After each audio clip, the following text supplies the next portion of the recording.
বিদ্যা, বুদ্ধি ও বিকশিত জ্ঞানের জন্য বসন্ত পঞ্চমী তিথিতে মা সরস্বতীর পূজা করা হয়। সরস্বতী পূজার দিন যদি রীতি অনুযায়ী দেবী সরস্বতীর পূজা করা হয় তাহলে শিক্ষার্থীদের জীবনে বিশেষ সফলতা আসে। সরস্বতী পূজার দিন শ্রদ্ধা, ভক্তি ও নিষ্ঠার সঙ্গে যদি বাগদেবীর আরাধনা করা হয় তাহলে সমস্ত সমস্যা দূর হয়ে যায়। এই দিন কিছু নিয়ম পালন করলে মায়ের বিশেষ কৃপা দৃষ্টি পাওয়া যায়। এই দিন বিদ্যার্থীরা কলা খাবেন না। দেবীকে হলুদ ফুল, হলুদ বস্ত্র এবং হলুদ বর্ণের চন্দন অর্পণ করলে মা খুবই খুশি হন। এই দিন শিক্ষার্থীরা একেবারেই পাঠ্যপুস্তক পড়বে না। সমস্ত বই মায়ের পূজার স্থানে দিতে হয়। কলম, সঙ্গীতের বাদ্যযন্ত্র, কলাবিদ্যার সমস্ত উপকরণ সবই মায়ের চরণে দিয়ে রাখতে হয়।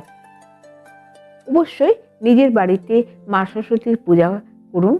পলাশ ফুল দিয়ে পুষ্পাঞ্জলি দিন। নিজেও হলুদ বস্ত্র পরিধান করুন। নম ঐং বাগদেব্যৈ বিদ্মহে ধীমহি তন্নো দেবী প্রচোদয়াৎ। এই গায়ত্রী মন্ত্র 108 বার শিক্ষার্থীকে দিয়ে জপ করান। মা সরস্বতীর পূজায় আমের মুকুল নিবেদন করা উচিত। এই দিন জাফরানযুক্ত পায়েস মাকে নিবেদন করুন। সরস্বতী পূজার সময় দেবীর মুখ যেন পশ্চিম অথবা দক্ষিণে থাকে।